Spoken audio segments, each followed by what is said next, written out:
तो क्या हाल है मेरे प्यारे बच्चों। देखिए मैं आपके लिए फिर से लेकर आया हूं साइंस का वो जबरदस्त 10 क्वेश्चन जो कि एग्जाम में हूबहू ऐसे ही आएंगे आपके। मैंने इससे पहले भी आपको 2 पार्ट में विज्ञान का VVI पढ़ाया था। आज ये तीसरा पार्ट है विज्ञान का। ठीक है, कुछ चुनिंदा प्रश्न जो कई बार पूछे जाते हैं और मैं गारंटी देता हूं कि एकदम आप लोग को भी मिलेगा। तो चलिए मेरे साथ तैयारी में और जम कर करिए तैयारी। और अब की बार 90 पार, यानी अब की बार सब विषय मिला के 400 पार। चलिए मेरे साथ चलते हैं। सबसे पहले हम लोग देख लेते हैं यहां पर कि हम लोग का जो क्वेश्चन है, सबसे पहला क्वेश्चन क्या है। देखिए सबसे पहला क्वेश्चन है कि कुपिका यानी फुफ्फुस कुपिका और नेफ्रॉन यानी विक्राणु मतलब जिसको बोलते हैं वृक्क के अंदर होता है, इसमें क्या अंतर है। सबसे पहला क्वेश्चन हम लोग का यही क्वेश्चन है। देखिए सबसे पहले हम आपको उत्तर लिखना बता देते हैं। कोई भी क्वेश्चन लिखिएगा एग्जाम में, सबसे पहले जैसे कुपिका और नेफ्रॉन में लिखना है तो आपको ऊपर में हेडिंग लिखना होगा कि कुपिका और नेफ्रॉन में निम्नलिखित अंतर है। ऐसे पहला पॉइंट ऐसे लिखिएगा। उसके बाद आप लिखिएगा पहले कुपिका। तो कुपिका के बारे में क्या कहना है कि यह नेफ्रॉन का प्रारंभिक भाग है, यानी शुरुआत वाला भाग है। एक लाइन याद करिए। दूसरा ग्लोमेरुलस, यह ग्लोमेरुलस को चारों ओर से घेरे रहती है, ग्लोमेरुलस को घेरे रहती है। इसका कार्य रक्त को छानना होता है, रक्त को छानना होता है। याद करते जाइएगा इसी तरीके से। नेफ्रॉन के बारे में तो यह किडनी जो होता है जिसको वृक्क कहते हैं, इस वृक्क जो किडनी जो कार्य करता है, इस कार्य को कराने वाला जो इकाई है उसका नाम है नेफ्रॉन। तो नेफ्रॉन क्या करता है, यह वृक्क की कार्यात्मक इकाई होती है। इसमें कुपिका, नलिका और एकत्रक नलिका शामिल होती है। आप ये नहीं भी लिखिएगा एकत्रक नलिका, कोई दिक्कत नहीं। इसमें कुपिका और नलिका शामिल होती है, ऐसे करके याद करना है। कुपिका और नलिका शामिल होती है। इसका कार्य होता है मूत्र बनाना। इसका क्या काम होता है, मूत्र बनाना। ठीक है, तो इस तरह से आपको कुपिका और नेफ्रॉन में अंतर, यहाँ फुफ्फुस कुपिका आपको देगा और यहाँ पे नेफ्रॉन यानी वृक्क में आपको पूछ देगा एग्जाम में। ऐसे भी वृक्क में वृक्काणु ऐसे कभी पूछ सकता है आपसे। ठीक है, तो घबराना नहीं है, यही है। वृक्क में विक्राणु पूछेगा, इसका मतलब ये क्या हो जाएगा, नेफ्रॉन हो जाएगा। ठीक है, तो आपको इस तरह से जो है इसका आंसर आपको तैयार करना है। तो पहला क्वेश्चन हम आपको बता दिए। अब आपका काम क्या है, इसको खूब पढ़िए, बार बार पढ़िए, पढ़ के समझिए, समझ कर लिखिए। ठीक है, अब चलते हैं दूसरे क्वेश्चन की तरफ। दूसरा जो हम लोग का क्वेश्चन है वो है कि श्वसन और श्वासोच्छ्वास में क्या अंतर है। ये भी बहुत ही इंपॉर्टेंट क्वेश्चन है बाबू, कई बार पूछा गया है। श्वसन और श्वासोच्छ्वास में क्या अंतर है, तो हम आपको बता देते हैं कि यह कोशिकाओं के भीतर होने वाली रासायनिक प्रक्रिया है। यानी सबसे पहला में देखिए 2 गो है ना, एगो श्वसन है, एगो देखिए श्वसन यहाँ लिखा गया है मिस्टेक से। तो पहले आप इसको लिखिएगा उत्तर को, तो कैसे लिखिएगा कि श्वसन और श्वासोच्छ्वास में निम्नलिखित अंतर है, पहले से लिखना पड़ेगा। और तब यहाँ पर पहला पॉइंट दीजिएगा आप श्वसन का, श्वसन करके ऐसे लिख दीजिएगा, पहला पॉइंट मार के और 2 गो तीर का निशान मार के, और तब क ख ग, फिर से क ख ग, यानी कि इस तरीका से आपको लिखना है एग्जाम में। यह कोशिकाओं के भीतर क्या करता है, एक रासायनिक प्रक्रिया करता है। कौन, तो श्वसन, यानी जब हम खाते पीते हैं तो जो भी कुछ हमारे अंदर जाता है उसको पचाने में भी मदद करता है। तो इस प्रकार से क्या करता है, यह एक रासायनिक प्रक्रिया करता है। इसमें ऑक्सीजन के द्वारा जब भी भोजन को जटिल अवयव को सरल अवयव में तोड़ा जाता है तो उससे निकलती है ऊर्जा। यानी ऑक्सीजन के द्वारा क्या होता है, तो जो हम लोग भोजन खाते हैं उसका जब पाचन होता है तो उससे ऊर्जा निकलती है, यानी यही ऊर्जा जाती है ATP के रूप में स्टोर रहती है हमारे बॉडी में। तो याद रखना है पहला बात कि इसकी मतलब कोशिकाओं के भीतर रासायनिक प्रक्रिया है, यानी कि श्वसन रासायनिक प्रक्रिया है, पहला बात। दूसरा बात याद रखना है कि इसमें ऑक्सीजन के द्वारा ऊर्जा प्राप्त होता है, ऑक्सीजन के द्वारा ऊर्जा प्राप्त होता है। याद करो ना भाई, पीछे पीछे पढ़ो ना जी। श्वसन के द्वारा ऑक्सीजन के द्वारा ऊर्जा प्राप्त होता है, ऑक्सीजन के द्वारा ऊर्जा प्राप्त होता है। यह कोशिका स्तर पर, कोशिका के लेवल के हिसाब से होता है, यह कोशिका स्तर पर होता है, यह कोशिका स्तर पर होता है, ऐसे करके याद कर लीजिए। श्वासोच्छ्वास में देखिए यह वायु के अंदर और बाहर होने वाली एक भौतिक प्रक्रिया। देखिए ये रासायनिक प्रक्रिया है और ये एक भौतिक प्रक्रिया है। इसमें हम लोग सांस लेते हैं और सांस छोड़ते हैं, इसको कहते हैं प्राश्वास और निश्वास। यानी इसमें प्रश्वास माने इनहेल है, अंदर लेते हैं। ऐसे भी लिख सकते हैं कि इसमें हम लोग श्वास को अंदर लेते हैं और बाहर छोड़ते हैं, अंदर लेते हैं और बाहर छोड़ते हैं। इसमें हम लोग सांस को अंदर लेते हैं और बाहर छोड़ते हैं, ऐसे करके। तीसरा है कि यह प्रक्रिया फेफड़ा में होती है। यह प्रक्रिया कहाँ होती है? फेफड़ा में होती है। यह कहाँ होती है? तो फेफड़ा में होती है। इस तरीका से याद करते जाइए बुआ, एकदम इंपॉर्टेंट है, एकदम बढ़िया से याद करा रहे हैं, याद करिए। ये हो गया 2 गो। अब चलते हैं तीसरा सवाल की ओर, देख लीजिए बढ़िया से। स्वपोषी या विषमपोषी में क्या अंतर है? ये भी कई बार पूछ दिया गया है। ये तो बहुत आसान है। ये अपना भोजन स्वयं बनाते हैं, ये प्रकाश संश्लेषण द्वारा भोजन तैयार करते हैं। यानी स्वपोषी माने पेड़ पौधा। पेड़ पौधा को आप जाके भोजन दिए हैं क्या? वो अपना भोजन खुद बनाता है, ठीक है। हम लोग पानी उनी डाल देते हैं, अलग बात है, ठीक ना। उदाहरण के लिए हरे पौधे। विषमपोषी मतलब कौन हो गया? जो अपना भोजन अन्य जीवों पर निर्भर होकर प्राप्त करते हैं। ये अपना भोजन, ऐसे याद करिए, ये अपना भोजन दूसरे जीवों पर निर्भर होकर प्राप्त करते हैं। ये पौधा या अन्य जीवों को खाकर, ये पौधा या अन्य जीवों को खाकर ऊर्जा प्राप्त करते हैं। पेड़ पौधा किसी पर निर्भर नहीं है, लेकिन हम लोग कहीं ना कहीं हमेशा निर्भर रहते हैं। उसी को कहते हैं विषमपोषी। उसी को क्या कहते हैं? विषमपोषी। इसमें उदाहरण हो गया पेड़ पौधा, तो इसका उदाहरण हो गया मनुष्य और पशु। मनुष्य और पशु, मनुष्य और पशु। तो सबसे पहले फिर से रिपीट करिए, ये अपना भोजन स्वयं बनाते हैं, ये अपना भोजन स्वयं बनाते हैं। ये प्रकाश संश्लेषण द्वारा भोजन तैयार करते हैं, ये प्रकाश संश्लेषण द्वारा भोजन तैयार करते हैं।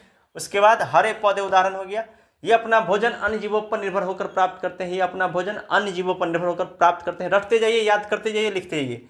ये पौधा या अन्य जीवों को खाकर, ये पौधा या अन्य जीवों को खाकर क्या प्राप्त करता है? तो ऊर्जा प्राप्त करता है। और आपके अंदर भी ऊर्जा होना चाहिए। एकदम जबरदस्त तैयारी करिए, रटिए, रगड़िए और नंबर लाइए। चलते हैं नेक्स्ट क्वेश्चन की तरफ। तब तक एक बार इसको और देख लीजिए, आप लोग उतारना है तो उतार लीजिए और अच्छे से याद करिए, ठीक है।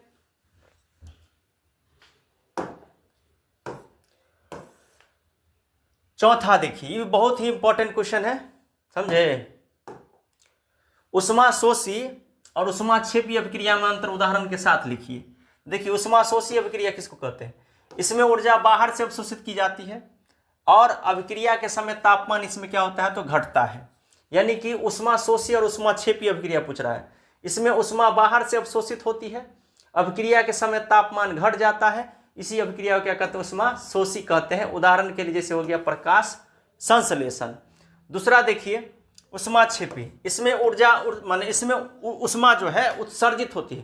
यानी देखिए, ई जो है गर्मी को लेता है, ई जो है छोड़ता है, इसको कहते हैं उत्सर्जन। हाँ, अभिक्रिया के समय इस अभिक्रिया में तापमान बढ़ता है, जैसे मीथेन का दहन। तो इस हिसाब से दोनों अभिक्रिया के बारे में याद रखिएगा। एगो में ऊर्जा का अवशोषण होता है, दूसरा में ऊर्जा का उत्सर्जन होता है। एगो में तापमान घटता है, दूसरा में तापमान बढ़ता है। जैसे प्रकाश संश्लेषण उष्माशोषी हो गया, तो मीथेन का दहन उष्माक्षेपी हो गया, ठीक है। अगला सवाल की तरफ चलते हैं। देखिए,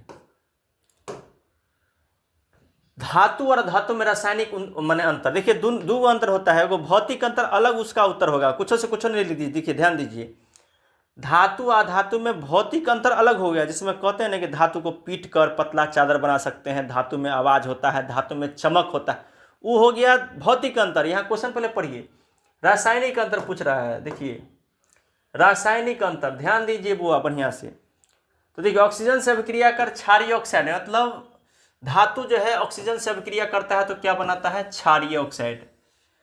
पानी से अभिक्रिया करता है तो कौन गैस निकलता है? Hydrogen gas. उदाहरण के लिए क्या हो गया? सोडियम और लोहा धातु का उदाहरण हो गया। अधातु में देखिए, ऑक्सीजन से अभिक्रिया करता है तो इसमें है क्षारीय ऑक्साइड, तो ये बनाता है अम्लीय ऑक्साइड। पानी से अभिक्रिया ही नहीं करता है, जैसे गंधक और कार्बन, ठीक है। ऐसे इतना लिख दीजिएगा, ऐसे करके एग्जाम में हम गारंटी देते नंबर मिलेगा। लेकिन ऊपर में लिखना पड़ेगा हेडिंग में कि धातु और अधातु में निम्नलिखित अंतर है, ठीक है, कोई दिक्कत। अब चलते हैं नेक्स्ट क्वेश्चन की तरफ। प्रबल अम्ल और दुर्बल अम्ल है ना, प्रबल अम्ल और दुर्बल अम्ल में क्या अंतर है? देखिए, प्रबल अम्ल मतलब क्या होता है? प्रबल अम्ल का मतलब होता है जो मजबूत हो, यानी जिसमें एसिड का गुण बहुत ज्यादा हो, उसको क्या कहते हैं? प्रबल। ये जल में पूर्ण आयनीकरण करते हैं, यानी जल में इसको घोलने के बाद ये खूब आयन देता है, ठीक है। इनकी विद्युत चालकता अधिक होती है, क्योंकि बहुत ज्यादा आयन देता है, इसलिए इसमें करंट भी बहुत ज्यादा अच्छे से चलता है, ठीक। जैसे हो गया HCl H2SO4 यानी हाइड्रोक्लोरिक अम्ल और सल्फ्यूरिक अम्ल, ठीक है। इस हिसाब से हो गया इसका दो उदाहरण। अब दुर्बल अम्ल देखिए, ये जल में आंशिक आयनीकरण करता है, यानी ये पूर्ण आयनीकरण यानी पूर्ण आयन देता है, ये जल में थोड़ा आयन देता है। देखिए ये जल में पूरा आयन देता है, ये जल में थोड़ा आयन देता है। इसकी विद्युत चालकता अधिक होती है, इसकी कम होती है। इसका उदाहरण HCl है, तो इसका उदाहरण CH3COOH, इसको कहते हैं हम लोग एसिटिक अम्ल। क्या कहते हैं? एसिटिक अम्ल। इस हिसाब से हो गया आपको प्रबल अम्ल और दुर्बल अम्ल में अंतर। अब चलते हैं नेक्स्ट क्वेश्चन की तरफ। देखिए एकदम तहलका मचा देना है इस बार के एग्जाम में। देखिए